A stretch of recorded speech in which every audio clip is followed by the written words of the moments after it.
सारी शुभकामनाएं। सबसे पहले तो मैं हमारे मेरे श्री अमित कुमार जी जो मेरे सीनियर रहे हैं बनारस हिंदू विश्वविद्यालय में, जब हम मास्टर्स की पढ़ाई करते थे तो मैं उनका धन्यवाद देना चाहता हूँ कि उन्होंने मुझे आने का अवसर दिया। साथ ही साथ डॉक्टर जयप्रकाश यादव साहब, डॉक्टर प्रतिभा सिंह मैडम और सभी कलीग्स जो आज इस प्रोग्राम में ज्वाइन किए हैं, उन सबको भी मैं नमस्कार करता हूँ और आप सभी लोगों को धन्यवाद करता हूँ कि आप लोगों ने मुझे यहाँ पे बच्चों के साथ बात करने का अवसर दिया। और finally I thank all my students who are here, और मैं होप करता हूँ कि आज का जो हमारा लगभग 1 घंटे का डिलीवरेशन है उसमें आप लोगों को कुछ यूजफुल चीज़ें मिलेंगी। और मैं आप सभी से रिक्वेस्ट भी ये करता हूँ कि ये जो है लेक्चर के फॉर्म में कम होगा, ये ज़्यादा डायलॉग के फॉर्म में होगा।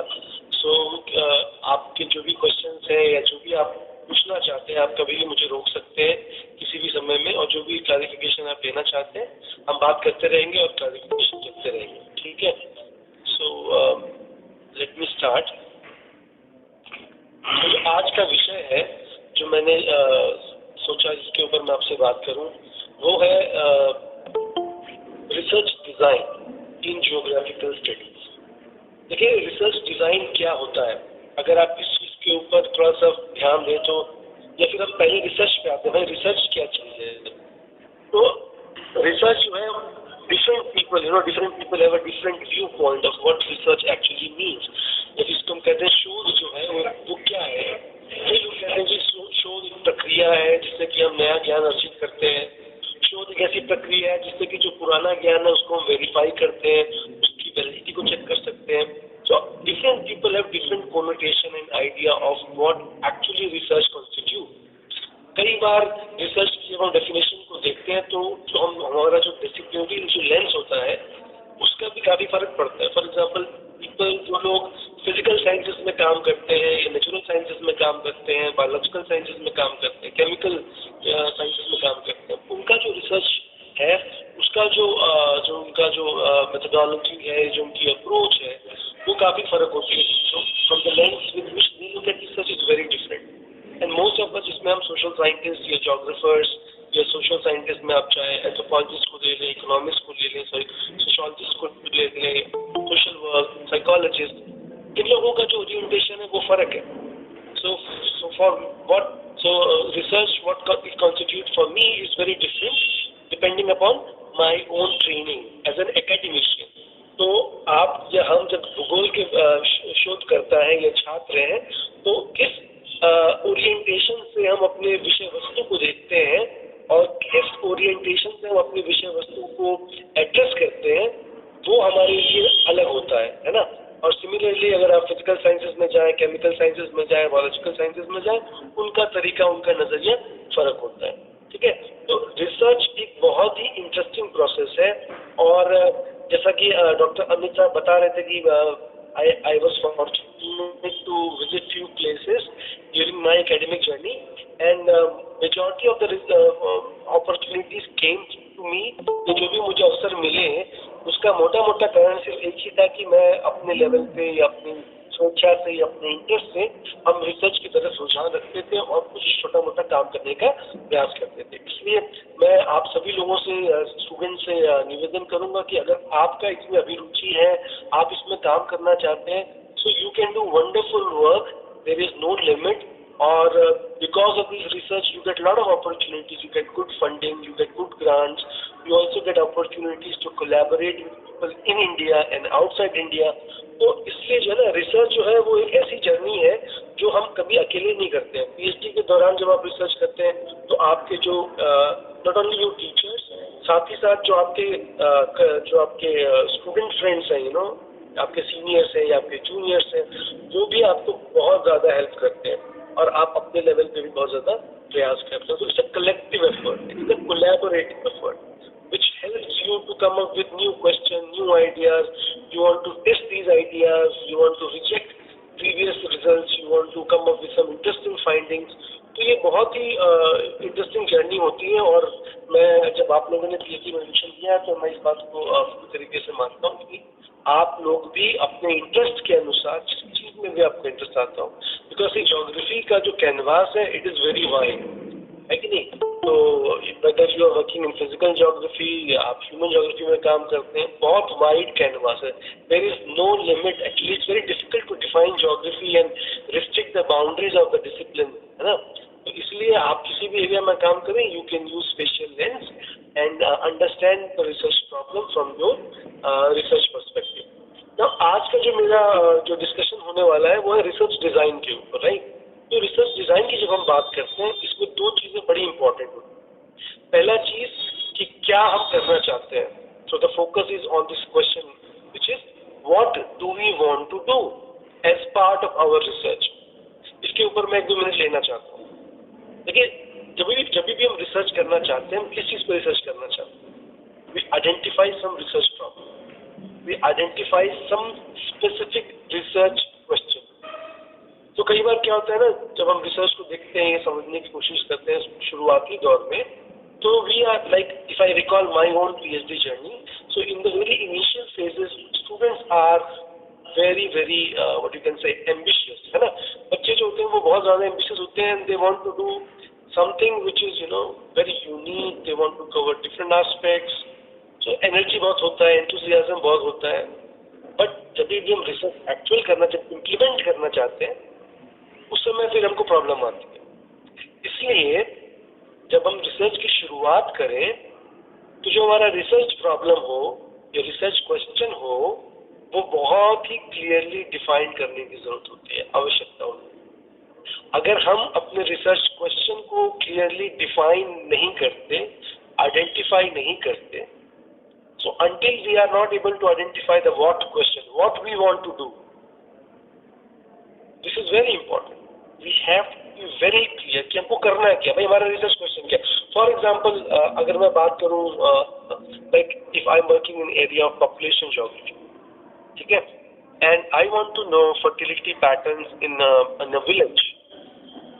सो मुझे ये चीज समझ में आनी चाहिए कि भैया अगर मुझे फर्टिलिटी पैटर्न देखना है किसी भी विलेज में, तो कौन कौन से स्पेसिफिक इंडिकेटर्स हैं जिसको मुझे लोगों से पूछना चाहिए, ताकि मैं वहां पे फर्टिलिटी लेवल्स को या प्रेफरेंसेस को मेजर कर सकूं। So that research question has to be very clear with मी।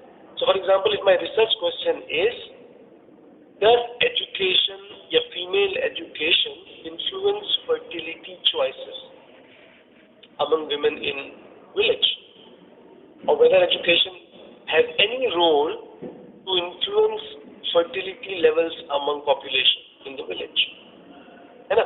तो मेरा बहुत क्लियर कट क्वेश्चन है, या मेरा जो प्रॉब्लम है वो ये है कि क्या शिक्षा या शैक्षणिक स्तर का लोगों के प्रजनन दर को प्रभावित करने में कोई भी योगदान है या कोई रोल है, कोई रिलेशनशिप है या नहीं है।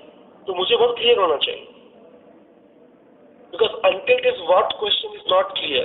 मान लीजिए अगर आप एक रिसर्च पेपर लिखना चाह रहे हैं, जब हम रिसर्च पेपर लिखना शुरू करते हैं, तो रिसर्च पेपर का जो स्ट्रक्चर होता है वो बहुत ही जर्नल्स में बहुत क्लियर होता है। आपको रिसर्च प्रॉब्लम बतानी होती है, उस रिसर्च प्रॉब्लम को एड्रेस करने के लिए आपका डेटाबेस, जो आप किस डेटा को यूज करना चाहते हैं, आपने प्राइमरी डेटा कलेक्ट किया है या सेकेंडरी डेटा कलेक्ट किया है, और उसके बाद फिर आप सेट ऑफ मेथड्स होते हैं जिसको आप बताते हैं कि भाई हमने ये मेथड यूज किया है, फिर जो आपके प्रमुख रिजल्ट होते हैं उसको आप देखते हैं, फिर उसके बेस पे जब कंक्लूजन निकलता है उसके बारे में बात करते हैं, ठीक है। तो इसलिए जब हम रिसर्च डिजाइन की तरफ रुख करते हैं, research design is nothing but a grand scheme of things, है ना? एक मोटा आप कह लीजिए एक ब्लूप्रिंट होता है, जिसमें कि आपको दो चीजों पे फोकस करना है। पहला कि what is my principal research question that I want to address, हमारा प्रमुख जो रिसर्च क्वेश्चन है जिसको हम कहते हैं रिसर्च प्रॉब्लम है, वो क्या है, वो हमको समझ में आना चाहिए। और दूसरा जो है वो आयाम ये होता है कि how can we implement this research question on the ground.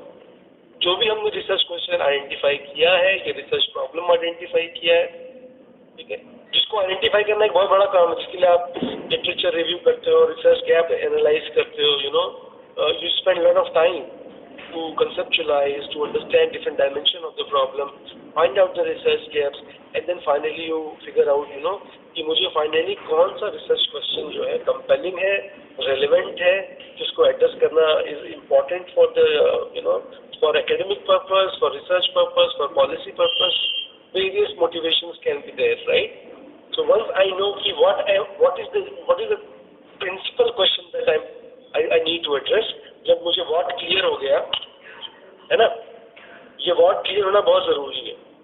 जब मुझे what clear हो गया कि भाई मेरा main question क्या है या मेरा main research question क्या है, then second part comes कि how now once I know what I have to do, I need to know how I have to do it, how I can implement it, है ना। तो जो आपके पास grand idea है, जो main आपका research question है, अगर आपने उसको फिगर आउट कर लिया है based on previous studies, researchers, thesis and everything which is available in the academic circles, आप चाहे बुक्स को रिव्यू करते हो, जर्नल आर्टिकल को रिव्यू करते हो, थीसिस को रिव्यू करते हो, पब्लिकेशंस को रिव्यू करते हो, and based on those research analysis and reviews you find out, these are certain specific gaps. So for example, अगर मैं कह रहा था कि भैया I wanted to investigate the role of female education on fertility, so अगर आप research को देखें तो बहुत सारे रिसर्च हैं जो popularly they show that there is a very strong and negative impact of female education on fertility levels in the population, है ना। जैसे जैसे महिलाओं में शिक्षा का स्तर इम्प्रूव होता है ना, पॉपुलेशन में जो प्रजनन दर है वो कम होती जाती है। एक औसत रिलेशनशिप जो है आप डिफरेंट कॉन्टेक्स्ट में उस सिचुएशन में देखते हैं, बट कोई ये यूनिवर्सल लॉ नहीं है। It is a hypothesis which may hold true and which may not hold true in depending upon different context. In some context जो रिलेशनशिप है एजुकेशन और फर्टिलिटी का, it is negative. In some context this relationship may not hold true. हो सकता है कि education और fertility के बीच में कोई भी रिलेशनशिप क्लियरली स्टेब्लिश ना हो based on the empirical data जो हम कलेक्ट करते हैं, है ना। तो इसलिए रिसर्च जो है बहुत इंटरेस्टिंग इसलिए होता है कि रिसर्च में particularly the research that we do in social sciences and natural sciences, what we propose are theories and hypothesis based on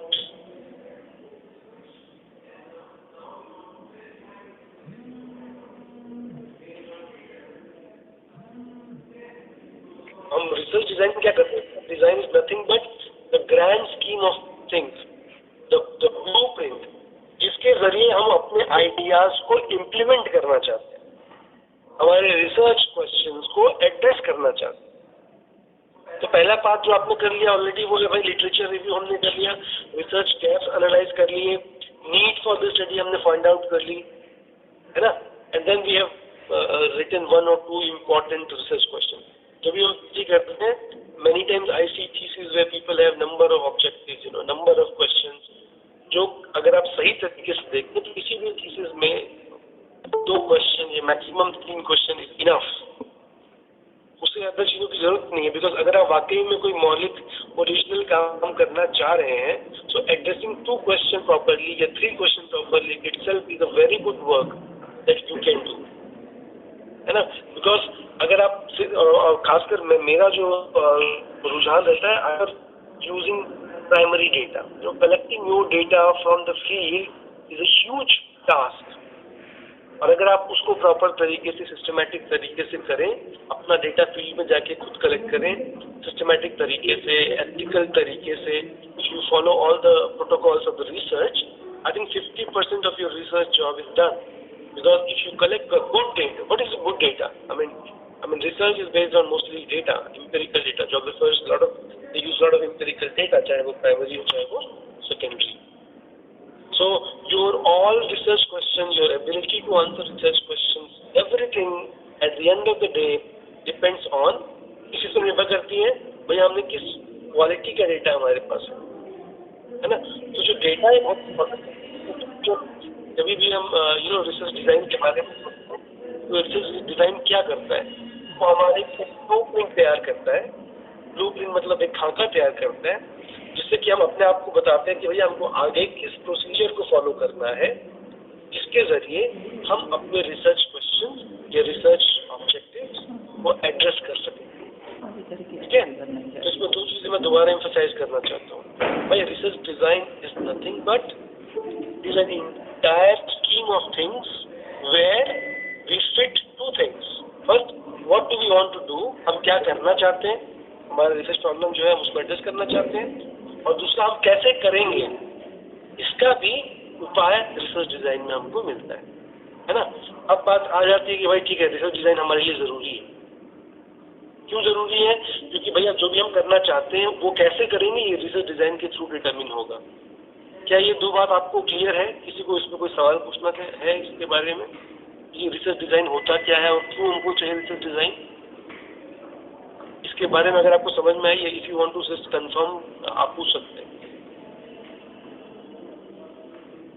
okay, so basically research is a process of inquiry which is a running process, right.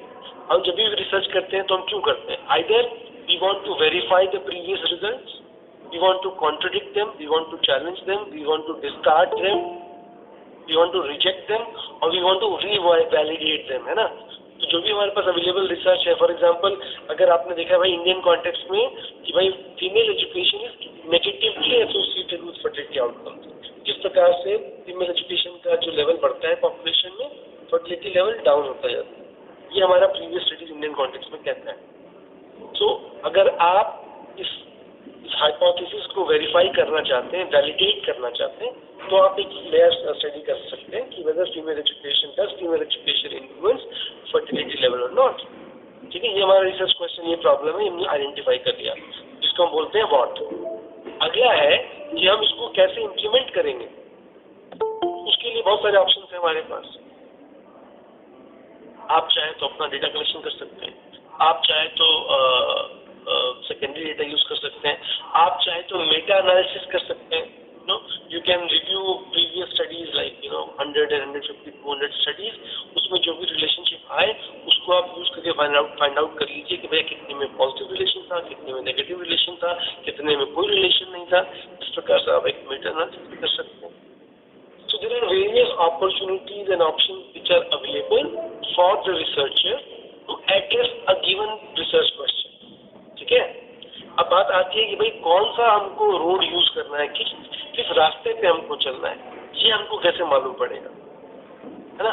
क्योंकि main जो मकसद research design का है वो यही है कि भाई जो रास्ता हम तय करना चाहते हैं अपनी रिसर्च की जर्नी में, वो रास्ता हम कैसे आइडेंटिफाई करें।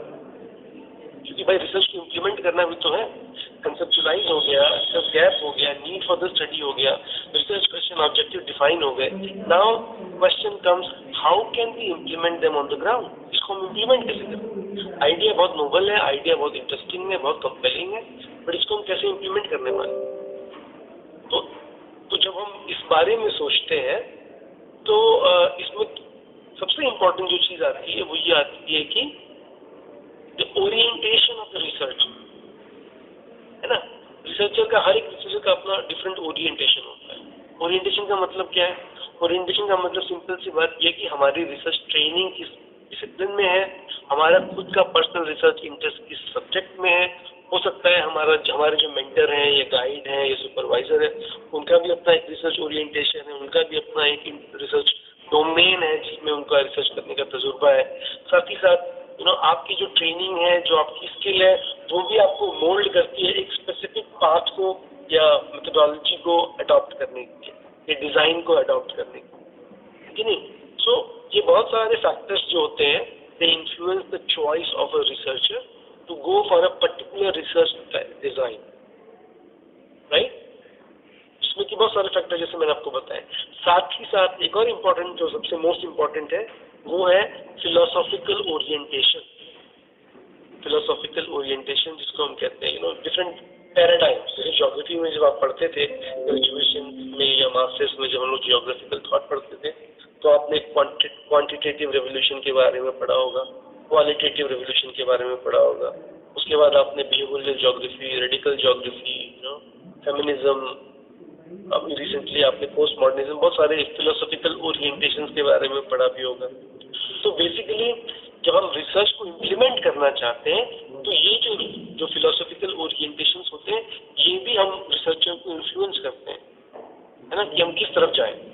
तो उसके बारे में मैं 5 मिनट एटलीस्ट बात करना चाहूँगा। मोटे मोटे तौर पर 4 प्रकार के फिलोसॉफिकल कंसर्न्स हैं जिसके ऊपर रिसर्चर का अपना इंटरेस्ट होता है। राइट। तो ऐसा नहीं है कि आप इसके बारे में जाने तभी आप इसको यूज करें। कई बार हम इन नाम को नहीं जानते लेकिन हम इन चीजों को यूज करते हैं, है ना। फॉर एग्जाम्पल आपने पॉजिटिविस्ट अप्रोच के बारे में हम सबने पढ़ा है अपने ग्रेजुएशन या मास्टर्स में, जब हम लोग जोग्राफिकल थॉट पेपर पढ़ते हैं, है ना। तो व्हाट इज पॉजिटिविस्ट अप्रोच या पोस्ट पॉजिटिव अप्रोच क्या होता है? It is nothing but logic, you know. August कांटे के बारे में आपने सुना होगा और बहुत सारे जो रिसर्चर्स थे जिन्होंने इस अप्रोच को यूज किया है, जिसमें कि वो कुछ नहीं, बेसिकली फोकस है कॉज एंड इफेक्ट रिलेशनशिप पे, क्वांटिफिकेशन पे, है ना। तो कई बार इस बात में जिक्र होता है, आजकल बहुत सारी डिबेट भी होती है, भाई ट्रूथ क्या है, व्हाट इज द ट्रूथ, सत्य क्या है ना। So every person with a different orientation, different life experience, different training, different world view, उसका सबका अपना अलग अलग ट्रूथ होता है। समझ के हिसाब से सबका अपना अलग रीजन होता है, अपना ट्रूथ होता है। सिमिलरली रिसर्च में भी वी हैव नो आइडिया कि सत्य है क्या, यू नो। सत्य मतलब अगर मैं पॉपुलेशन ज्योग्राफी में काम कर रहा हूँ तो मेरे लिए अगर मुझे ये जानना है कि भाई आज इंडिया में, या मान लीजिए अगर मैं किसी गांव में काम कर रहा हूँ, इस गांव में मैंने जब अपना पीएचडी किया तो मैंने जौनपुर में तहसील है चंदोवक, वहाँ पे चंदोवक एक्चुअली गांव है, वहाँ पे डोभी, हाँ डोभी में चंदोवक जो है और उसके आसपास कुछ गांव में मैंने सर्वे किया था। तो जब हम गांव में जाते हैं, स्टडी करने जाते हैं, गांव भी हिंदुस्तान में बहुत अलग अलग साइज के हैं, बहुत छोटे गांव में, कुछ बड़े गांव में, कुछ मीडियम गांव है ना।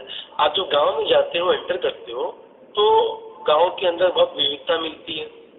लोगों का जीवन यापन का तरीका, उनका सामाजिक स्तर, जातीय या फिर अगर आप रिलीजियस कंपोजिशन देखें, बहुत विविधताएं मिलती हैं।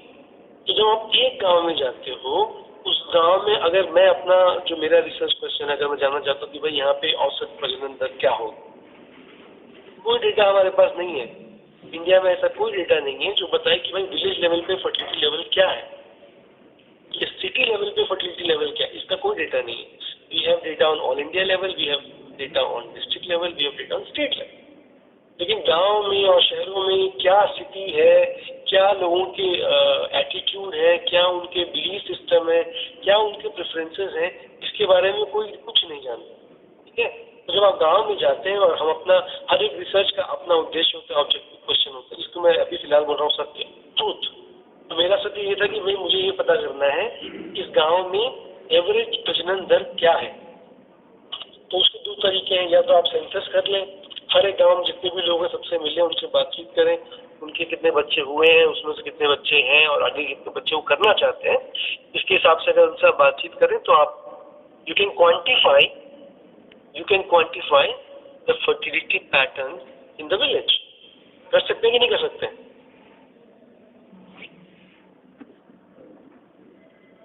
कर सकते हैं ना? आपको आवाज आ रही है? हाँ बिल्कुल, हाँ आ रही है आवाज, आपकी आ रही है। जी जी। तो अगर हम गांव में जाते हैं, कोई भी समस्या हो, मैंने एक फर्टिलिटी एग्जांपल दिया, आप कुछ और भी समस्या को ले सकते हैं, है ना। चाइल्ड इम्यूनाइजेशन है, बहुत कंपेलिंग इशू है, और आज के ज़माने में, कोविड के ज़माने में तो वैक्सीनेशन एक बहुत बड़ा इशू है। जब वैक्सीनेशन शुरू हुआ था इंडिया में तो बहुत बड़ा एक इशू था कि भाई लोगों में काफ़ी ज़्यादा हेजिटेंसी थी इसको लेकर के, वेदर इट इज गुड और नॉट। गवर्नमेंट के पास कोई डेटा नहीं है, स्टेट लेवल पे, डिस्ट्रिक्ट लेवल पे, विलेज लेवल पे या सिटी लेवल पे, कि भाई लोगों में हेजिटेंसी क्यों है किसी भी नई चीज़ को लेकर, कैसे इसको हम रिड्यूस कर सकते हैं, है ना। तो इस प्रकार से बहुत सारे ऐसे प्रॉब्लम है जिसका कोई परफेक्ट हमारे पास ट्रूथ नहीं है। वी डोंट नो कि लोगों के मन में क्या है, उनके बिहेवियर ऐसे क्यों है, उसको हम कैसे मोल्ड कर सकते हैं, कैसे चेंज कर सकते हैं। There is no perfect answer, there is no one best answer, there is never any best answer, ठीक है।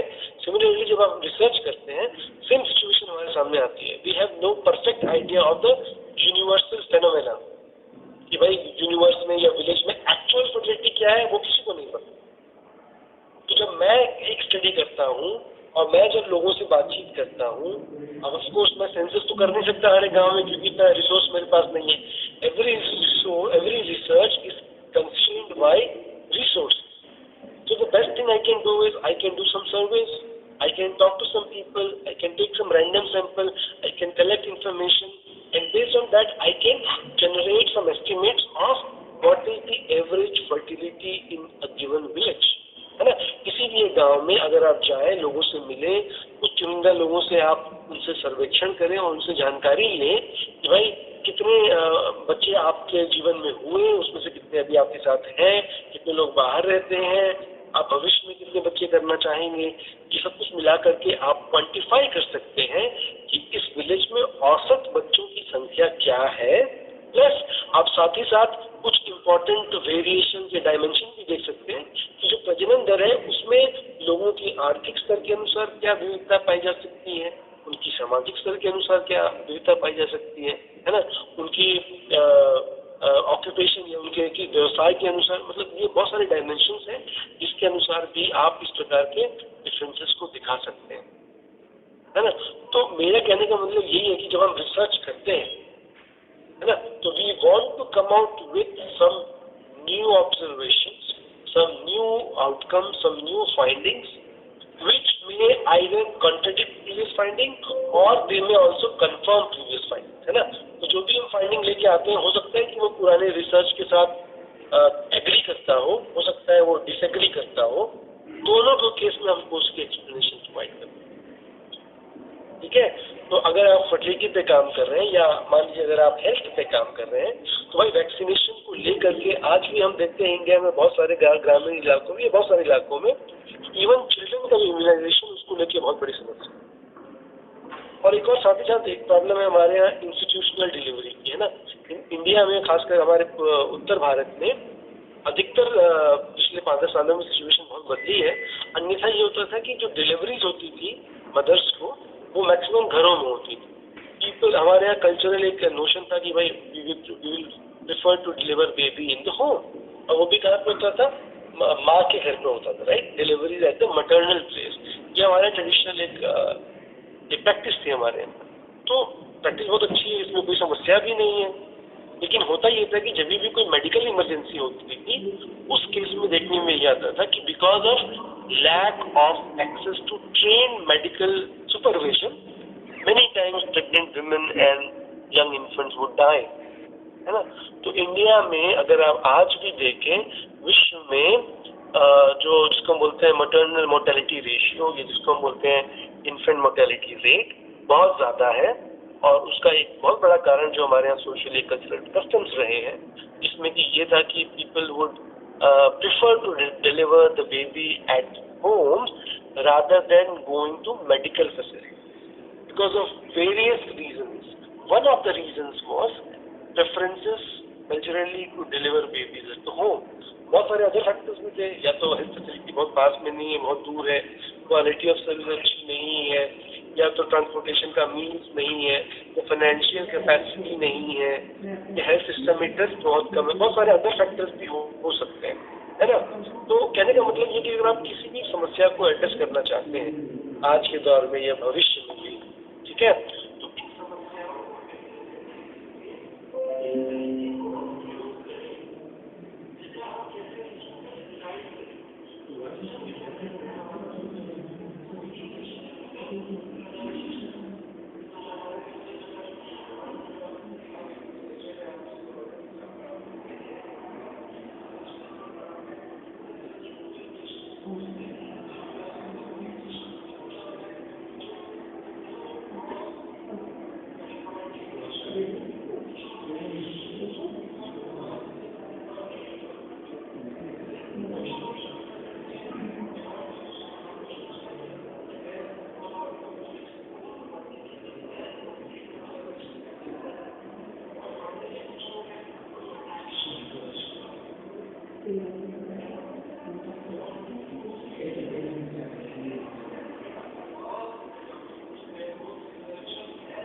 डिपेंड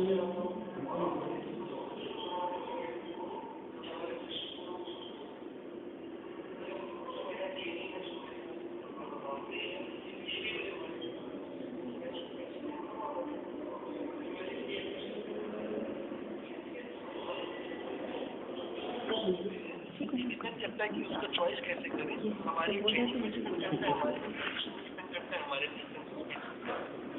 ठीक है। तो अगर अगर अगर आप देखिए 3-4 जो मेजर चीजें हैं उसमें एक है भाई पोस्ट हम कर देते हैं। उसमें क्या है कि we want to understand reality which are all imagined reality, है ना। मैंने कहा ट्रूथ क्या है, ये रियलिटी क्या है, सीधे आप सबका अलग ट्रूथ होता है, हर एक इंडिविजुअल का ट्रूथ अलग है, सबका रियलिटी अलग है, किसी भी प्रॉब्लम को लेकर के, है ना। सबका अपना अपना करना पड़ेगा हमको। ठीक है सर, कोई दिक्कत नहीं। फॉर एग्जाम्पल कोविड वैक्सीन है, कौन सा वैक्सीन सबसे बेस्ट है ना। कई बार होता है जब हम लोग वैक्सीनेशन कराने जाते हैं तो अपने दोस्तों से भाई कौन सा वैक्सीन बढ़िया है, कौन सा डालना ठीक है, उसके परफेक्ट आंसर नहीं, लेकिन भाई हमारे घर में सभी लोग को वैक्सीन लगवा रहे हैं, कोई प्रॉब्लम नहीं है। आपके पास किसी ने कहा कि कोविशील्ड लगवाई, सबको कोई प्रॉब्लम नहीं आ रही है, कोई ज़्यादा साइड इफेक्ट भी नहीं है, प्रॉब्लम नहीं है, आप बस जा सकते हो, कोई प्रॉब्लम नहीं है, कोविशील्ड अच्छी है, कोवैक्सीन भी अच्छी है। सर एक सेकेंड, आई एम सॉरी, भाई एक सेकेंड के लिए बस देखिए, एक सेकेंड।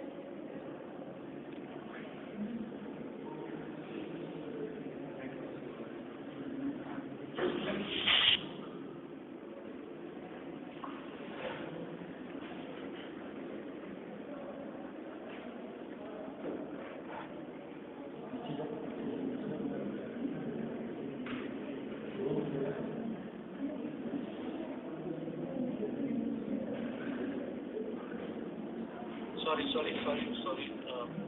Yeah. So ये जो philosophical orientation है,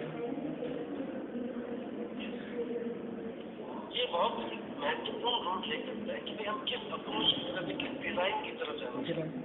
So depending upon your training, as I said, and other factors, as I said, some people are inclined to go for quantification, है ना, design which is using quantitative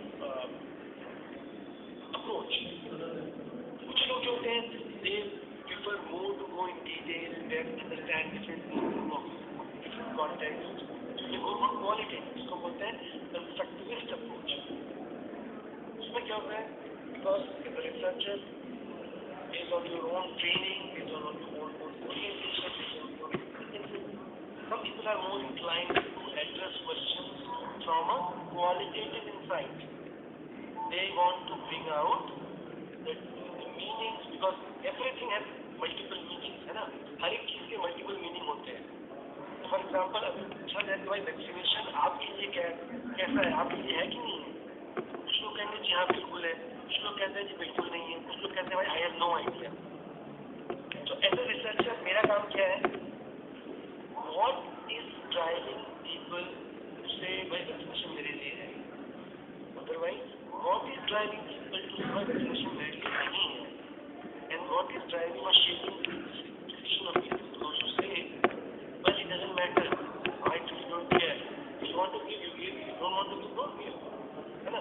so as a researcher मुझे मेरा life ये है कि ऐसे कौन से सर्कमस्टांसेस हैं जिसकी वजह से कुछ लोगों के लिए ये बहुत उपयोगी लगता है, कुछ लोगों को ये कंप्लीटली अनउपयोगी लगता है, और कुछ लोगों के लिए भाई अगर मेरे लिए तो भी अच्छा और ना मिले तो भी अच्छा। सेम क्वेश्चन को आप क्वांटिटेटिव अप्रोच से डिस्कस कर सकते हो और क्वालिटेटिव अप्रोच से डिस्कस कर सकते हो। क्वालिटेटिव क्या होगा, you have to go and talk to the individual and try to connect their stories और सर्कमस्टेंसेस, जिसकी वजह से कुछ लोगों को लगता है कि ये हमारे लिए है, कुछ लोगों को लगता है कि हमारे लिए, और बाकी लोग लगता है भाई अगर है तो अच्छा है ना, कोई बात नहीं। As a qualitative researcher, we want to go in depth, in detail, try to understand the worldview of the people. उनके लाइफ सर्कमस्टांसेस क्या है, किस प्रकार का जीवन यापन है, किस सोशल बैकग्राउंड से वो आते हैं, है ना, उनके लिए लाइफ में क्या महत्वपूर्ण है, उनके एटीट्यूड क्या है, उनका अपनी पॉइंट क्या है, और सिमिलरली उनको क्यों ऐसा लगता है कि ये हमारे लिए महत्वपूर्ण है अथवा नहीं, है ना। तो जो क्वालिटेटिव है वो बहुत फर्क अप्रोच है। हमारे रिसर्च क्वेश्चन के लिए कौन सी बेस्ट अप्रोच है, इसका आंसर किसी के पास नहीं, सिर्फ रिसर्चर के पास है। क्योंकि किस अप्रोच से आपको बेस्ट रिजल्ट मिलेगा ये कोई डेफिनेट चीज नहीं है। You can use a quantitative approach, answer same research question, you will get some answer. Similarly, you can use a qualitative approach, collect your own data, talk to people, get individual insights, understand their lived experiences, their living experiences, their historical progression in life, है ना। अगर आप mail हैं, आप female हैं, आपने public school से पढ़ा है, आपने प्राइवेट स्कूल से पढ़ा है, आप गांव में रहते हैं, आप शहर में रहते हैं, है ना, आप कॉलेज में गए हैं कि नहीं गए, आप यूनिवर्सिटी में गए हैं कि नहीं गए, बहुत सारे फैक्टर्स होते हैं जो इन्फ्लुएंस करते हैं लोगों के एटीट्यूड को, परसेप्शन को, व्यूज को, नॉलेज को, प्रेफरेंसेस को, लाइक्स को और डिसलाइक्स को। तो क्वालिटेटिव का एडवांटेज ये होता है कि आप चीज़ों को बहुत ही डिटेल में जा करके उनके नुआंस एस्पेक्ट्स को भी कैप्चर कर सकते हैं, है ना। तो कई बार होता है जब लोग क्वालिटेटिव स्टडी करते हैं ना, मेनी टाइम्स डिपार्टमेंट बहुत सारे इसमें इशू होता है कि भाई अगर आपको पीएचडी करना है सैंपल साइज कितना होना चाहिए, ये बहुत बड़ा क्वेश्चन होता है। तो कई बार लोग एक पता नहीं एक रैंडम रूल से 10% you go to a place, select 10%। अभी रहने दीजिए सर, अभी हम कर देंगे, अभी कर देंगे depending upon different research.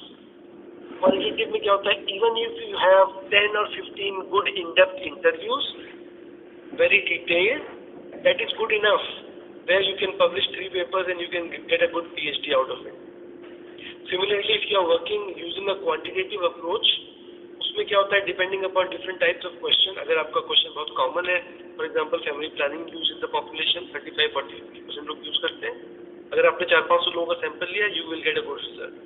But if you are working on a problem which is very rare, है ना, कोई आप हेल्थ प्रॉब्लम पे काम करें जिसका प्रेवलेंस 1% है या 2, फॉर एग्जाम्पल ट्यूबरकुलोसिस पे या डायबिटीज पे काम कर रहे हैं ना, एनसीडीज पे काम कर रहे हैं, इसका प्रेवलेंस जो है पॉपुलेशन में 2% है या 4%। इसका मतलब आपको 100 घर में जाना पड़ेगा तब आपको 2 या 4 लोग ऐसे मिलेंगे जिनके पास ये हेल्थ कंडीशन होगी।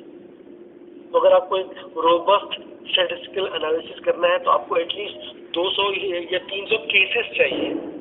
केसेस का मतलब पॉजिटिव केसेस चाहिए। और आप सोच लीजिए अगर 2 या 4% प्रेवलेंस रेट है, तो अगर आपको 200 केसेस चाहिए तो डिनोमिनेटर में कितने लोग चाहिए, कम से कम 4-5 हज़ार लोग आपको डिनोमिनेटर में चाहिए, है ना। तो इसलिए ये डिपेंड करता है कि आपका रिसर्च क्वेश्चन क्या है, सैंपल साइज उसके ऊपर निर्भर करता है, राइट। लेकिन यही है कि अगर आप क्वांटिटेटिव अप्रोच लेके चलते हैं, the advantage is you can do generalization, your finding can be generalized on the universe where you have collected sample from or you have drawn your sample. Qualitative में क्या होता है, these are not results that can be generalized, they are case specific, context specific, but of course both of them have their own significance, their own relevance for academic and policy purposes. अगर आप देखें जो quantitative revolution रहा है ये काफी लंबे समय से रहा है, 19वीं शताब्दी में, 20वीं शताब्दी में, अभी भी चल रहा है। क्वालिटेटिव का जो रुझान था वो 1970 के बाद से ज्यादा शुरू हुआ है, राइट।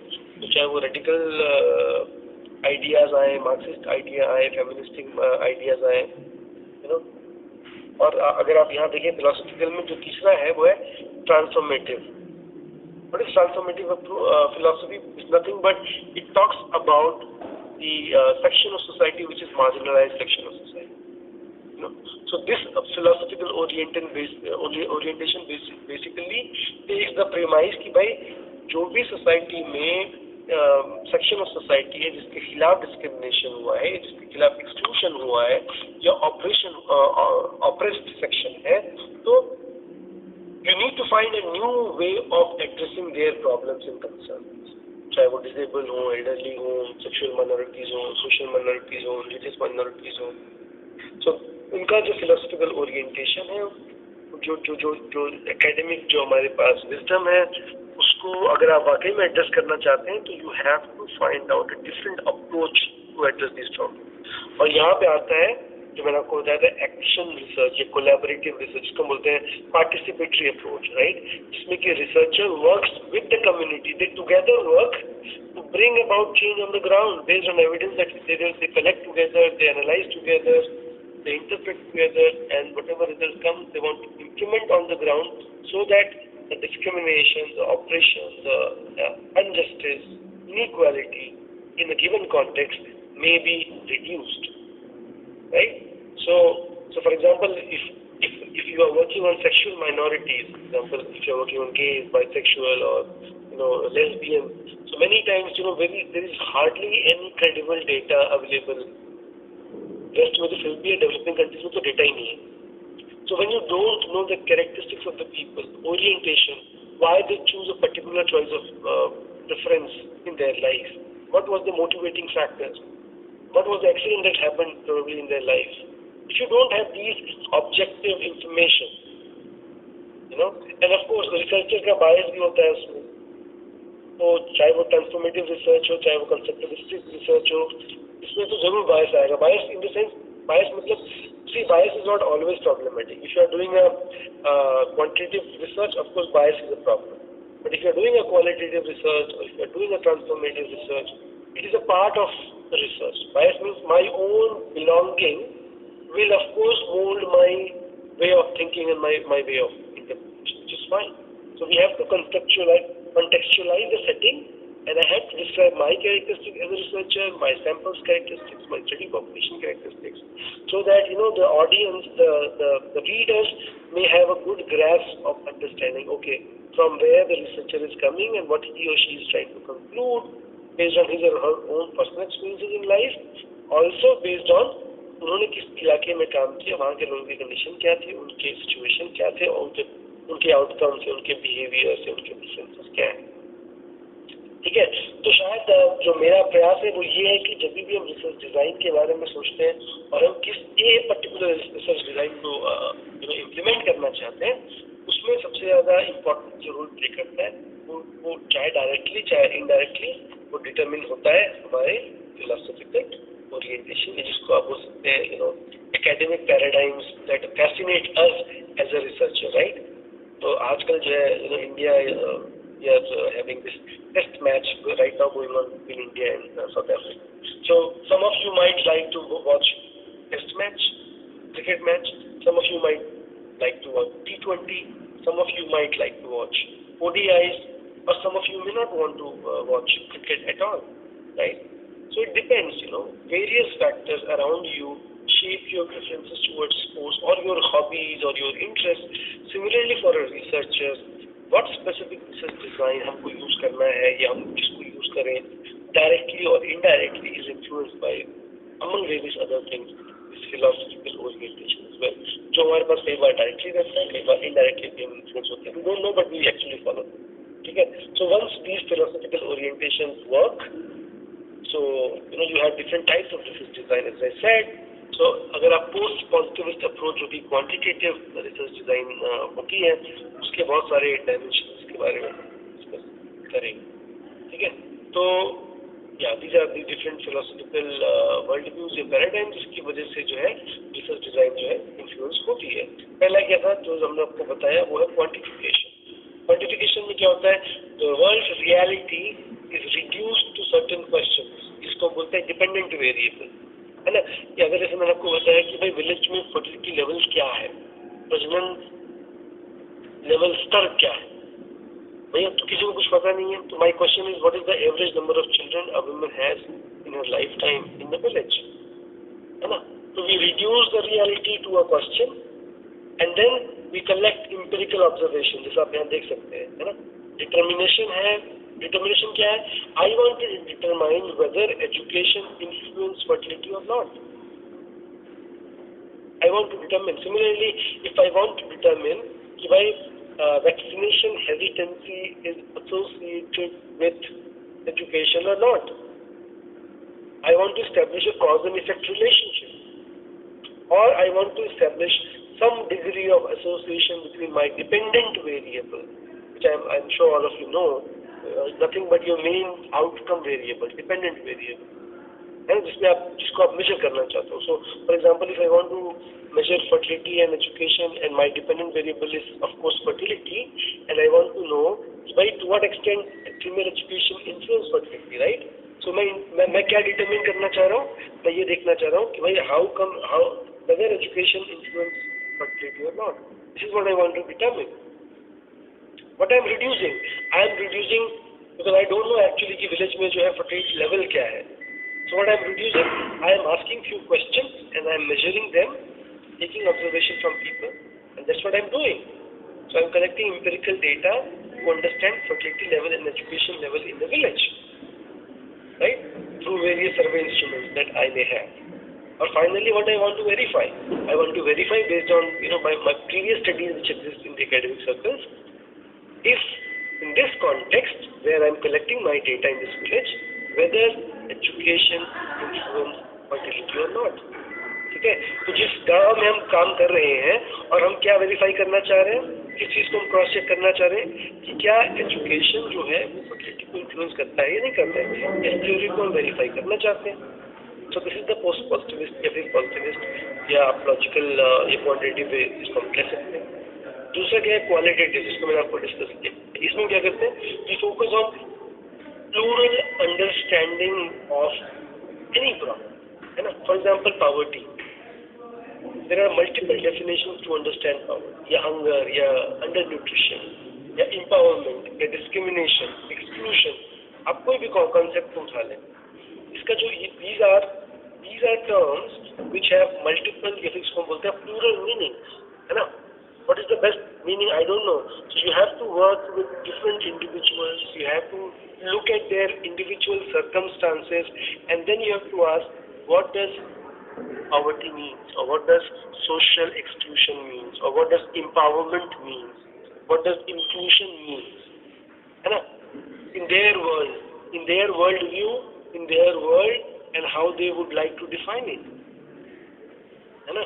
तो इसलिए जो है ये जो मल्टीपल मीनिंग्स हैं ये बड़े इंपॉर्टेंट होते हैं, क्योंकि हर एक व्यक्ति के लिए गरीबी का मतलब अलग होता है. For example, there is something as you all know called absolute poverty, और एक होता है रिलेटिव पॉवर्टी. एब्सोल्यूट मतलब आपके पास कुछ भी ना हो, न रहने को घर हो, न खाने को भोजन हो, न आपके पास कोई रिसोर्सेज हो, completely literally you are absolutely poor, somebody is absolutely poor. Relative poor का मतलब क्या हुआ, भाई दो लोग एक शहर में रहते हैं, फॉर एग्जाम्पल कानपुर में रहते हैं, बढ़िया कॉलोनी में रहते हैं. उन दोनों मित्रों में से एक मित्र ने जो है एक और बढ़िया घर कहीं बड़े लखनऊ में ले लिया, या बनारस में ले लिया, या दिल्ली में ले लिया. तो क्या हुआ, रातों रात जो दोनों नेबर साथ में औसतन सेम इकोनॉमिक क्लास के थे, जिसने घर ले लिया उसका औसत स्तर ऊपर चला गया और दूसरा वाला पुअर हो गया. एब्सोल्यूट लेवल में पुअर नहीं हुआ, रिलेटिव लेवल में, सापेक्षिक लेवल में पुअर हो गया, है ना. तो इसलिए हर एक चीज के मायने जो है, मीनिंग जो है वो हर एक व्यक्ति के लिए अलग हो सकता है.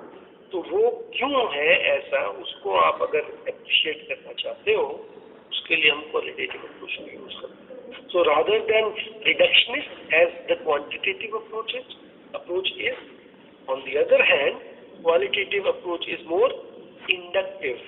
You start with the question, you build that question, and you build a theory. है ना. अगर पॉवर्टी को लेकर तो भाई पॉवर्टी क्या है, गरीबी क्या है, और वहां से आप शुरू करते हो, उसके आयाम क्या है, फिर उसके ऊपर आप एक प्रॉपर एक थ्योरी के साथ आप आ सकते हो. So you construct the theory by talking to different people, look at their social historical circumstances, look at different meanings, and you come out with a new idea, a new theory, a new hypothesis. Other side, quantitative में क्या होता है, you already have a hypothesis, you already have framed a relationship, and based on data that you collect, you verify it, you either accept it or you reject it. So that is a reductionist approach. तीसरा जैसे मैंने आपको बताया transformative approach जो है, उसमें क्या होता है, लार्जली जो माइनॉरिटी पॉपुलेशंस हैं in different countries including India, चाहे वो सोशल हो, चाहे वो एथनिक हो, चाहे वो रिलीजियस हो, चाहे वो सेक्सुअल हो, चाहे वो विजिबिलिटी रिलेटेड हो, चाहे वो एज रिलेटेड हो. सो यहाँ पे क्या होता है, people researcher work with the community, so both of them are participant, है ना, and they work with the community where the research question, the instrument, data collection, data analysis, data interpretation, everything is done by both of them in collaboration to get a result on the ground, so that situation of these minorities may be improved in the long run, है ना. और finally क्या होता है, pragmatist approach, which is a combination of qualitative and quantitative, जिसको हम बोलते हैं mixed method approach, right? So it use all available options available in the researchers armory, जिसको हम use करके we want to give the best understanding of what is the truth or what is the situation in a given context. और इस बात को मैं emphasize करना चाहता हूँ कि आज के दौर में बहुत लोग इस approach को use कर रहे हैं, mixed method approach को. Why? Because of course we know there are certain important qualities of quantification. One of the important quantification quality is its generalizability of the results and findings. You can find out how good the instruments are not through variety and reliability. You can also find out, whether there is any bias using a lot of statistical analysis. So a lot of things you can control. But again, when it comes to understand the process, the mechanism that drive a particular problem, then quantification and quantitative analysis is not very useful. Then you have to go for a qualitative approach. Because if you want to understand mechanism and processes that influence किसी भी एक problem को ले लें, अगर आप उसके पीछे जो कौन से कारक तत्व हैं या कौन सी ऐसी प्रक्रिया है जिसकी वजह से वो समस्या आती है, तो उसको समझने के लिए हमको क्वालिटेटिव उपागम को चूज करना होगा. ठीक है. तो again qualitative is good to get the theory, to get a detailed understanding of meanings, to get a understanding about the process and mechanism, but these are very limited, context specific, and these results may not be generalized over a large section of population. Okay, so therefore if you can make a good marriage between these two, quantitative and qualitative, if you can use them together, तो बहुत अच्छा chance होता है कि आपका जो result है या जो आपकी फाइंडिंग्स है, they will come more closer to the real world situation, है ना. वो रियलिटी के ज्यादा क्लोज आने की संभावना हो सकती है अगर आपने क्वांटिटेटिव और क्वालिटेटिव दोनों अप्रोच को यूज कर रहे हैं, जिसको हम कहते हैं प्रैग्मेटिस्ट फिलॉसफी के अंतर्गत, है ना.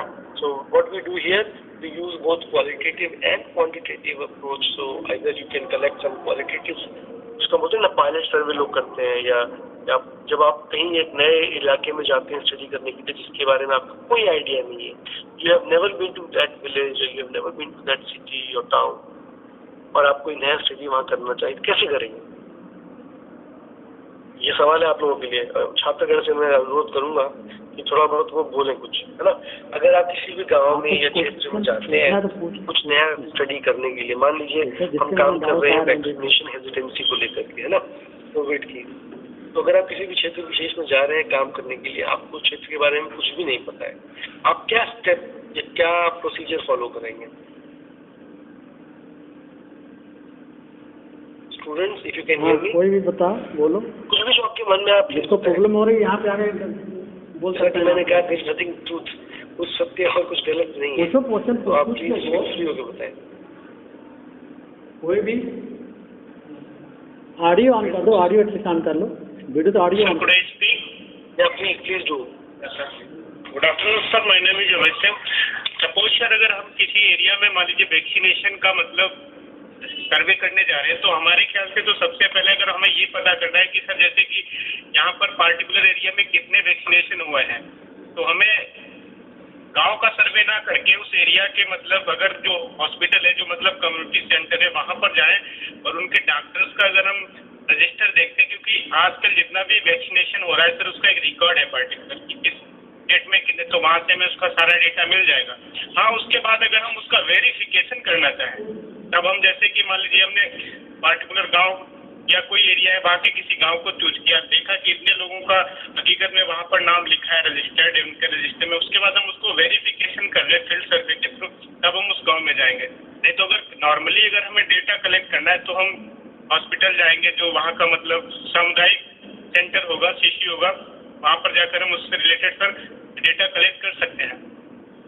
नहीं, वो आप जो कह रहे हैं बिल्कुल सही है, लेकिन मेरा सवाल जो था वो शायद मैं क्लियर नहीं था. मैंने ये पूछा है कि मान लीजिए अगर आप किसी गांव में जाते हैं और वहाँ जाकर के आपका जो मेन रिसर्च क्वेश्चन है वो ये है कि वैक्सीनेशन, कोविड वैक्सीन को लेकर के जो लोगों के मन में जो हेजिटेंसी है, ये डाउट है ना, वो कैसा है, कितने लोगों में है और क्यों है, इसके ऊपर अगर आप स्टडी करना चाहते हैं एक ऐसे क्षेत्र विशेष में जहाँ पे आप कभी नहीं गए, तो वहाँ पे आप शुरू कैसे करेंगे, क्या करेंगे वहाँ जाकर? मान लीजिए अगर आप कानपुर में निवासी हैं, आपको कहा जाए कि भाई आप गुवाहाटी में जाके सर्वे करें, कैसे करेंगे आप? आपको कुछ भी आइडिया नहीं है, आपको बस ये पता है कि भाई मेरा रिसर्च जो है वो ये है कि वैक्सीन को लेके लोगों के मन में जो डाउट है वो है और उसको हमको रिड्यूस करने के लिए कुछ करना है ना। मान लीजिए आपको फंडिंग मिली भारत सरकार की तरफ से, तो आप उस गांव में जाके क्या करिएगा? एनीवन? ठीक है, हाँ बोलिए। Good afternoon sir. हाँ जी गुड आफ्टरनून, बताएं।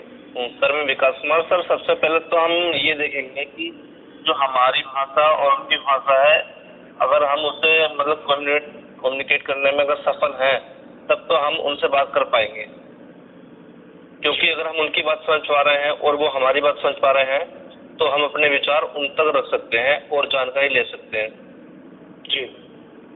उसके थ्रू ही हम उनसे कोई भी जानकारी प्राप्त कर सकते हैं। सही बात है, बिल्कुल सही है। मान लीजिए लैंग्वेज का कोई व्यवधान नहीं है, उसके बाद क्या करिएगा?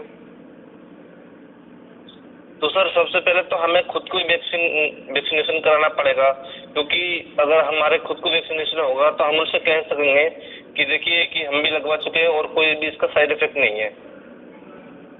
लेकिन भैया आप तो फॉरेन आदमी हो ना उनके लिए, आप तो उस इलाके से नहीं हो, आप तो क्यों ट्रस्ट करेगा?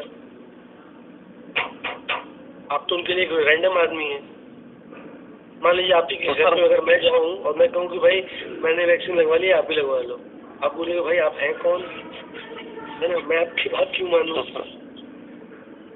सर सबसे पहले तो यही होगा कि उससे बात करनी पड़ेगी कि उनकी क्या प्रॉब्लम्स है। सबसे पहले आप वहाँ जाएंगे, आप अपना परिचय देंगे, गांव में जो इम्पोर्टेंट लोग, सबसे पहले गांव के जो इम्पोर्टेंट लोग उनसे मिलेंगे, ग्राम प्रधान हो गए, जो भी हेल्थ वर्कर है या स्कूल के टीचर, जो इम्पोर्टेंट लोग पहले उनसे मिलेंगे, उनसे अपना परिचय बताएंगे, आपके आने का उद्देश्य बताएंगे, उनका हेल्प लेकर के फिर गांव के लोगों से मिलेंगे, उनके साथ घूमेंगे गांव में 4-5 दिन पहले, ताकि गांव के लोग आपको पहचाने कि भाई आप कौन है और क्यों आए हैं, है ना। 1 हफ्ता आपका खाली गांव में घूमने से जाएगा, ताकि आप कम्युनिटी में अपना सोशल रैपो बनाएं, ताकि लोग आप पे विश्वास करें। तब आपका दूसरा काम आएगा, फिर आप लोगों को एक साथ बुलाएंगे, एक टाइम मुकर्रर करेंगे जिसमें कि आप प्रधान जी और बाकी लोग रहेंगे, प्लस आम गांव की जनता कुछ लोग आएगी। तब उनसे आप अपना विषय जो है वस्तु प्रकट करेंगे कि भाई आजकल जो है सरकार एक अच्छा कार्यक्रम लेके आई है लोगों में कोविड को रिस्क मिनिमाइज करने के लिए वैक्सीनेशन का, लेकिन देखने में आ रहा है कि कई लोगों को इसके बारे में कुछ मिसकंसेप्शन है या मिस इन्फॉर्मेशन है, करेक्ट इन्फॉर्मेशन नहीं है। और हम आए हैं इसी समस्या को समझने के लिए आप लोगों के थ्रू, ताकि हम इसको समझें कि भाई एक्चुअल में प्रॉब्लम क्या है गाँव के लिए, है ना। तब फिर लोग आपसे धीरे धीरे बात करना शुरू करेंगे ग्रुप में, और उसके बाद फिर आप जाएंगे इंडिविजुअल लोगों से डिटेल में बात करना उनके घर में, है ना। लेकिन ये सब बात करने के लिए आपके पास तैयारी भी होनी चाहिए कि भाई हम क्या क्वेश्चन पूछेंगे, क्या नहीं पूछेंगे, कौन कौन से डायमेंशन पे बात करना चाहिए। ये सब सेकेंडरी स्टेज है। तो पहला स्टेज क्या आएगा? पहला स्टेज होगा आपका पायलट। आप बस सिंपली गाँव में जाएंगे, लोगों से मिलेंगे, ट्रस्ट बनाएंगे और उनसे वैक्सीनेशन से लेकर के कुछ भी जो लोग बोलते हैं हर चीज़ आप रिकॉर्ड करेंगे, सिर्फ सुनेंगे उनको, पूछेंगे नहीं ज़्यादा कुछ, क्योंकि आपको पता ही नहीं पूछना क्या है। आपका इंस्ट्रूमेंट रेडी ही नहीं है, चाहे वो क्वांटिटेटिव सर्वे के लिए हो चाहे वो क्वालिटेटिव के लिए, आपको कुछ भी नहीं पता है। आप सिंपली गांव में जाएंगे, पहले इंपॉर्टेंट लोगों से मिलेंगे, फिर बाकी आम जनता से मिलके खाली डिस्कशन करेंगे उनसे, क्या लगता है आपको, क्या समस्या है, कोविड के लिए लोगों के मन में क्या है, क्या एहतियात लोग बरत रहे हैं कि नहीं बरत रहे हैं, क्या क्या समस्याएं आ रही हैं, उससे ट्रीटमेंट से क्या समस्याएं आ रही हैं। तो जब आपने पहला राउंड ये कर लिया, तब आपके पास एक रॉ इंफॉर्मेशन है गांव के स्तर पे जो आपने खुद एकत्रित की है। अब इस इंफॉर्मेशन को आप फिल्टर कर सकते हैं, इसको आप रीस्ट्रक्चर कर सकते हैं। अगर आप फर्दर इंस्ट्रूमेंट बना करके आपको एक स्ट्रक्चर्ड क्वेश्चनर बना करके अगर सर्वे करना है क्वांटिटेटिव, या अगर आप इसको यूज करके आपको गाइडलाइन बनानी है इन डेप्थ इंटरव्यू करना, तो ये आपका जो फर्स्ट पायलट था, इससे आपको एक बेसिक प्रीमाइस मिलता है जिसको यूज करके आप इसको रिफाइन करके आप अपना प्रॉपर स्टडी का इंस्ट्रूमेंट बनाएंगे और तब आप प्रॉपर स्टडी का सर्वे करने के लिए आप वापस गांव में जाएंगे। आप फेस टू फेस लोगों से मिलेंगे और स्पेसिफिक क्वेश्चन पूछेंगे। क्वांटिटेटिव में क्या होता है, आपके क्वेश्चन जो होते हैं एकदम स्ट्रक्चर्ड होते हैं,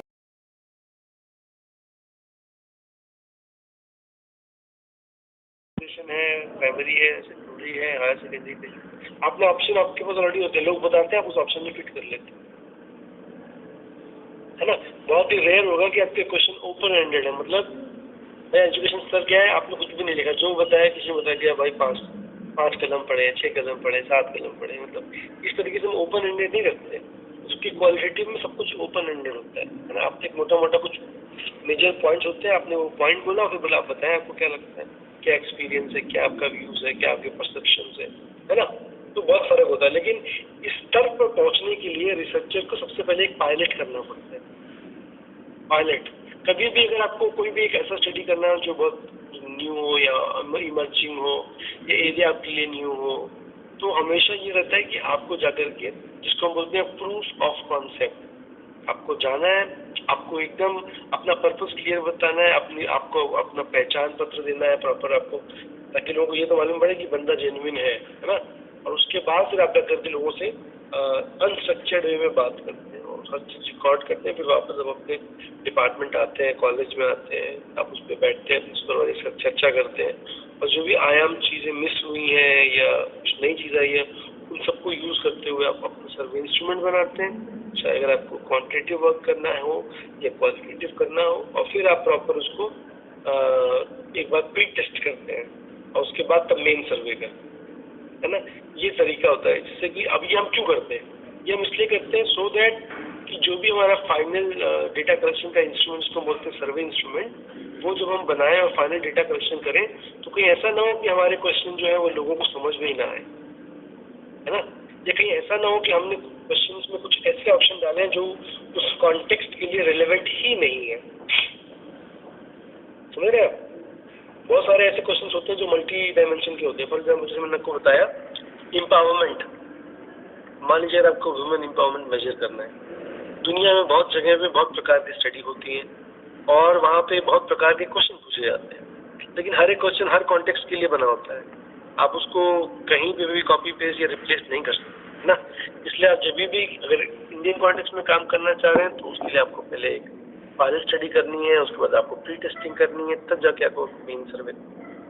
अदरवाइज क्या होगा, आपका जो सर्वे इंस्ट्रूमेंट बनेगा जो आपने कहीं प्रीवियस स्टडी से यूज किया है, तो वो हो सकता है कि आपके लिए बहुत ज़्यादा रिलेवेंट ना हो। अगर आपका सर्वे इंस्ट्रूमेंट रिलेवेंट या रिलायबल नहीं है, वैलिड नहीं है, आपका डेटा क्वालिटी पुअर होगा और आपका पूरा रिजल्ट जो है वो चौपट हो सकता है। ठीक है। और फाइनली जब हम प्रैग्मेटिस्ट अप्रोच की बात करते हैं, जिसको हम बोलते हैं मिक्स्ड मेथड अप्रोच, उसमें क्या करते हैं, we use both quantitative and qualitative, जो आजकल हम बहुत यूज कर रहे हैं, because it is a kind of complementing each other, है ना। You have got a power of generalizability and you have also got a power of talking about the detailed mechanism and process that is influencing a particular outcome, चाहे वो vaccination hesitancy हो, चाहे वो fertility preferences हो, या कोई भी आप आउटकम वेरिएबल या डिपेंडेंट वेरिएबल लेकर काम कर, है ना। तो उसमें जो है वो आपको ये अप्रोच काफ़ी मदददायक होती है। तो इसके बारे में I hope this 4 philosophical orientation और उसमें कैसे जो है रिसर्च डिजाइन फिट होता है, ये आई होप आप लोगों को थोड़ा सा आइडिया भी लग गया होगा।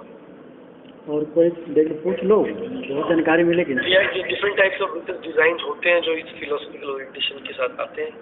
जब आप क्वांटिटेटिव रिसर्च डिजाइन यूज करते हो, उसमें आप क्या करते हो, either you do some field based experiment और you can also do some non experimental research. Experiment में क्या होता है, मैं आपको एक छोटा सा एग्जाम्पल देता हूँ जो हमने अभी रिसेंटली किया था यूट्यूब, ठीक है। उसमें हमने ये किया था, मान लीजिए हमारा जो मेन कंसर्न था वो ये था कि हम महिलाओं में हेल्थ केयर यूटिलाइजेशन को, खासकर फैमिली प्लानिंग यूज कैसे प्रमोट कर सकते हैं, ये हमारा मेन फोकस था।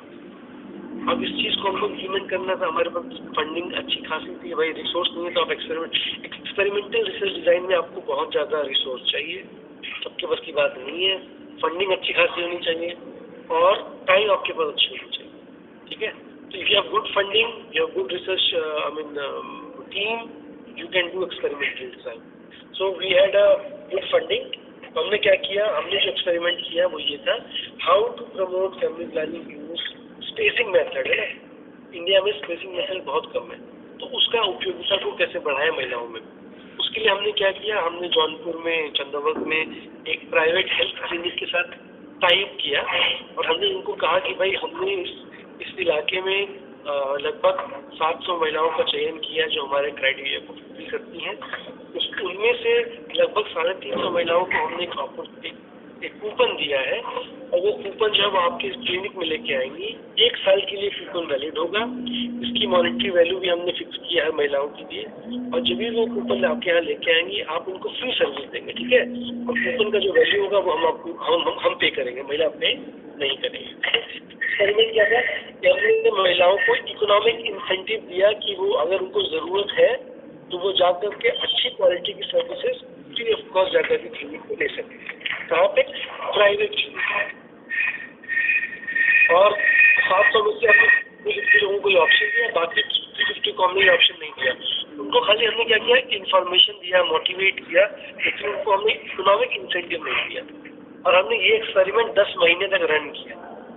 10 महीने तक ये प्रोग्राम चला ग्राउंड में, और 10 महीने के बाद ये प्रोग्राम शुरू करने के पहले हमने सर्वे किया, जिसको बोलते हैं बेस लाइन सर्वे, कि बेस लाइन पे दोनों ग्रुप की क्या कंडीशन थी। जिसको हमने इकोनॉमिक इंसेंटिव दिया उसको बोलते हैं ट्रीटमेंट ग्रुप, जिसको हमने इंफॉर्मेशन दिया, मोटिवेशन दिया और उसके अलावा हमने और कोई इंसेंटिव नहीं दिया उसको बोलते कंट्रोल ग्रुप। 10 महीने तक ये ट्रीटमेंट चला और 10 महीने के बाद हम दोबारा उनके पास गए एंड लाइन सर्वे करने। एंड लाइन सर्वे में हमने क्या देखा, जिन लोगों को ट्रीटमेंट दिया उनके बिहेवियर में, फैमिली प्लानिंग यूज में कितना चेंज आया, और दूसरा जिन लोगों को हमने कोई भी इकोनॉमिक इंसेंटिव नहीं दिया उनके बिहेवियर में कितना चेंज, और फिर दोनों का डिफरेंस देखा। तो हमारा हाइपोथेसिस ये था कि अगर हम इकोनॉमिक इंसेंटिव दें तो whether it works to promote women's uptake of modern family planning method. और रिजल्ट क्या है, ऑफकोर्स हमने ये फाइंड किया कि अगर महिलाओं को इकोनॉमिक इंसेंटिव दिया जा रहा है तो they are more likely to use these family planning methods. ठीक है, ये जस्ट वन एग्जांपल है। आजकल बहुत सारे ऐसे एग्जांपल फील्ड में चलते हैं जिसमें बहुत सारे लोग, फॉर एग्जांपल आपने सुना होगा जननी सुरक्षा योजना। ये प्रोग्राम जो आज ऑल इंडिया लेवल पे चल रहा है, शुरू में इसका भी स्टडी जो है इस तरीके से ही किया गया था, एक्सपेरिमेंटल लेवल पे रिसर्चर्स ने किया, फिर गवर्नमेंट ने लेके उसको डिस्ट्रिक्ट लेवल पे ट्राई किया, जब डिस्ट्रिक्ट लेवल पर रिजल्ट ठीक है तो फिर उसको अपस्केल करके ऑल इंडिया लेवल पे उसको है ना, जननी सुरक्षा योजना प्रोग्राम। तो एक तो ये पार्ट हो गया एक्सपेरिमेंटल रिसर्च डिजाइन का, जिसमें कि आप you have treatment and you have controls. Treatment क्या करते हो, जैसे मैंने आपको बताया, for example we give economic incentive. Treatment can be something else also, in other way also you can give something else. Medical sciences में क्या होता है, you have this thing, vaccine, these are treatments, right. You give vaccine to some people and look at COVID risk, don't give vaccine, give something else, and then you see the risk, and then you compare whether vaccines are working or not. जिसको हम बोलते हैं clinical trials, है ना, case control design और clinical trials होते हैं, इसी तरीके से trials। नॉन एक्सपेरिमेंटल डिजाइन में क्या होता है, जैसे कि हम लोग, मैंने आपको बताया, we do these surveys, cross sectional surveys या longitudinal surveys, observational research भी इसको बोलते हैं। So we collect information from a group of people at one point of time, and we try to measure their status, their situation, their attitudes, behaviors and everything, and then we try to identify, risk factors, their determinants, या patterns, या dimension, या variability. इसके लिए surveys काफ़ी useful होते हैं। आप देखते हैं भारत सरकार रेगुलरली बहुत प्रकार के सर्वे कराती है, चाहे वो इकोनॉमिक हो, चाहे वो हेल्थ हो, चाहे वो सोशल हो, न्यूट्रिशन हो, एजिंग हो, बहुत प्रकार के सर्वे जो है टाइम टू टाइम होते हैं। उसका मेन पर्पज यही होता है कि to understand the situation at a given point of time and also to understand the different dimension of the problem at a given point of time, है ना। इसलिए ये सर्वे काफ़ी यूजफुल होते हैं। क्वालिटेटिव में क्या होता है, जैसा कि मैंने आपको बताया, mostly we have different methodologies. You can use case studies, you can go and talk to individual cases, key in-depth interviews, key informant interviews, focus group discussions. So all of them have got their own merit and demerit. Focus group discussion का main benefit ये होता है कि you get a community view of a problem. In-depth interview में क्या होता है, you get an individual perspective, detailed perspective of a problem. Key format में क्या होता है, you get a stakeholder perspective. For example, अगर आपको देखना है कि गाँवों में फैमिली प्लानिंग यूज, खासकर जो स्पेसिंग मेथड है उसका यूज कम क्यों है, इसको अगर आपको समझना है तो जो लोग की लोग हैं, जो लोग फैमिली प्लानिंग, चाहे वो प्राइवेट हेल्थ फैसिलिटी का डॉक्टर है या पब्लिक फैसिलिटी का डॉक्टर है, या अगर आपको फार्मेसी पे जाके बात करनी है, या आपको एडमिनिस्ट्रेटिव लेवल पे बात करनी है, DMC ADM से बात करनी है, आपको आशा वर्कर, ANM, इन लोगों से बात करनी है, these are all key persons, so you can do the key informed interview, you know, the gatekeepers और the major stakeholders related to a particular research domain, उनसे आप बात करके भी डिटेल इन्फॉर्मेशन प्राप्त कर सकते हैं एक प्रॉब्लम को समझने के लिए, ठीक है। So these are different dimension of the qualitative design where you can collect a detail information from individuals and try to understand your research problem, है ना। नरेटिव की बात की जाती है, फेनोमेनोलॉजी की बात की जाती है, ग्राउंडेड अप्रोच की बात की जाती है, एथनोग्राफी की बात की जाती है।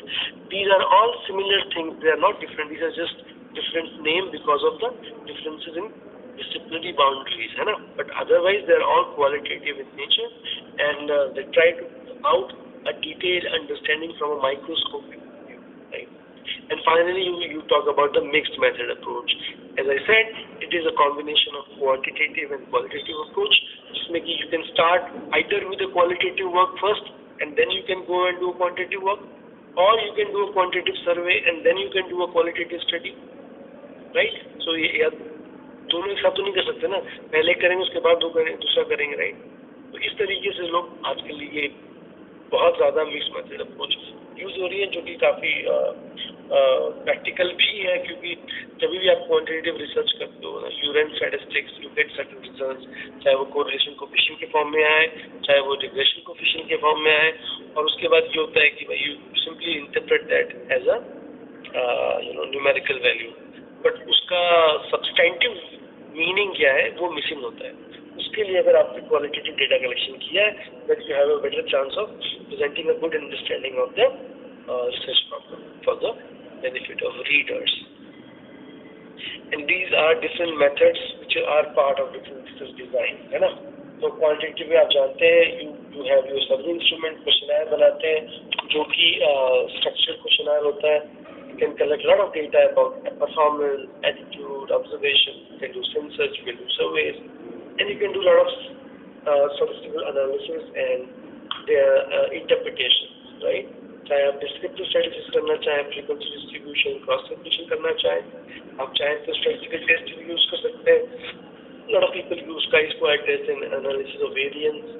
उसके बाद आप correlation कर सकते हैं, test कर सकते हैं। Qualitative में हम क्या करते हैं? मोस्टली हम करते हैं, जैसे मैंने आपको बताया, इंडेप्थ इंटरव्यूज, की informant and focus group discussion. इसके अलावा of course you can also visit different text and different archives, gate understanding of the problem from different historical time points. And when you talk about mixed method, you simply merge left and right and you use both of them to make your result and interpretation more compact and meaningful.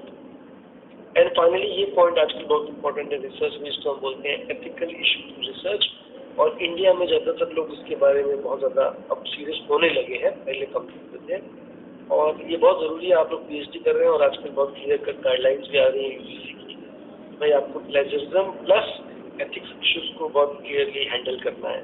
तो plagiarism तो I am sure all of you know about it, कि आज के ज़माने में चाहे वो faculty हो, चाहे वो स्टूडेंट हो या कोई भी हो, we have to write in our own words. Don't copy and paste from anywhere else, because it is not only a problem for the researcher himself or herself, but of course a problem for a institution and of course for the country as a whole. So इसलिए ये सबसे अपेक्षित है कि हर कोई पढ़े अपने हिसाब से, साथ ही साथ जो भी आप पढ़ते हैं उसको अपने वर्ड्स में लिखें, और जिस भी रेफरेंस से पढ़ते हैं उसको ड्यू क्रेडिट भी दें, है ना, भाई हमारा वर्क जो है इन रेफरेंसेस के थ्रू प्रभावित है, right. So that is a more genuine thing rather than simply using and presenting as if without giving due credit, जैसे वो आपने खुद किया पर फाइनली आपने नहीं किया, किसी और ने। एथिक्स में और जो इम्पोर्टेंट इशू है वो है एथिक्स अप्रूवल। जब भी हम कोई रिसर्च प्रोजेक्ट करने जाते हैं आज के दौर में, we have to take approval from DRC या बोर्ड ऑफ स्टडीज, है ना, यूनिवर्सिटी लेवल पे। जब आप किसी फंडिंग एजेंसी के पास जाते हैं तो उनके अपने अलग एथिकल बोर्ड होते हैं जो अप्रूव करते हैं कि आपका जो प्रपोजल प्रपोजल है और जो आपकी मेथोडोलॉजी है, जो आपकी सैम्पलिंग डिज़ाइन है, जो आप जो प्रोटोकॉल्स हैं उसको आप प्रॉपर्ली फॉलो करोगे तो आप इस चीज़ का गारंटी देते हो, देन अब आपको अप्रूव करते हो कि you can go on the ground and do the data collection.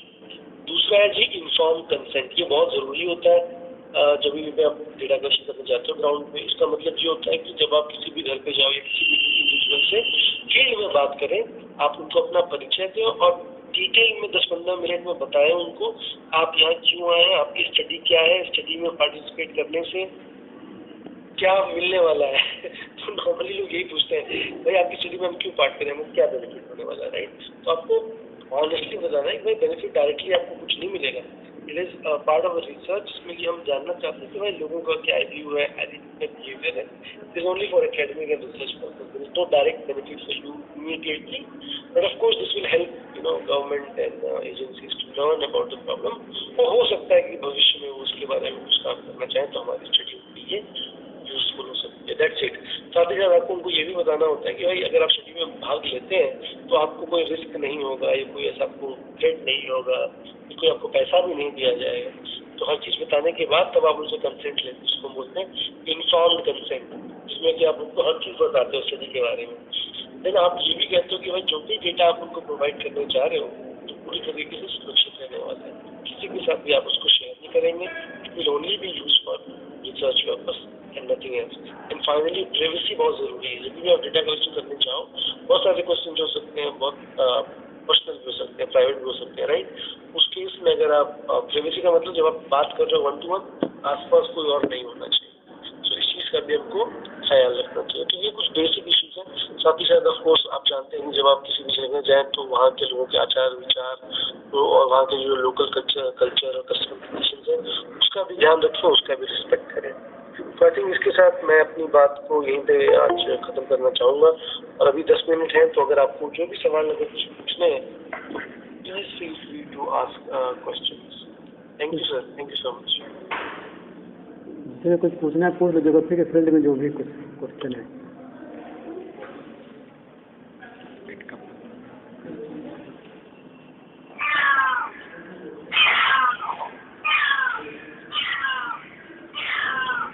बच्चों कोई सवाल तो पूछो पूछो बिल्कुल। हाँ जी अमित जो बताएं। सर आपने 4 पैराडाइम बताए थे, तो सर उसमें एक पोस्टिज्म था और एक सर प्रेगामेटिज्म था। तो पोस्टिज्म में एक टॉपिक लिखा था sir empirical observation and measurement, और प्रेगामेटिज्म में है sir real world practice oriented. तो सर इसमें बेसिक दोनों में डिफरेंस क्या है सर? भाई बेसिक डिफरेंस ये है कि जो प्रैग्मेटिस्ट अप्रोच है उसमें हम जो है क्वांटिटेटिव और क्वालिटेटिव दोनों को यूज करते हैं ना, मल्टीपल अप्रोचेस को मिक्स करते हैं so that we can get to a more closer reality. जो भी रियल वर्ल्ड सिनेरियो है वो हमको नहीं पता है कि आइडियल रियलिटी क्या है ना, but the chances of reaching closer to a reality is much more जब हम इन दोनों चीज़ों को साथ में यूज करते हैं। रादर देन प्रैग्मेटिस्ट में क्या है, we only use quantitative orientation of addressing a research problem, right? उस केस में ये हो सकता है कि हम जो है कि we are not that perfect, है ना? So perception का चांस थोड़ा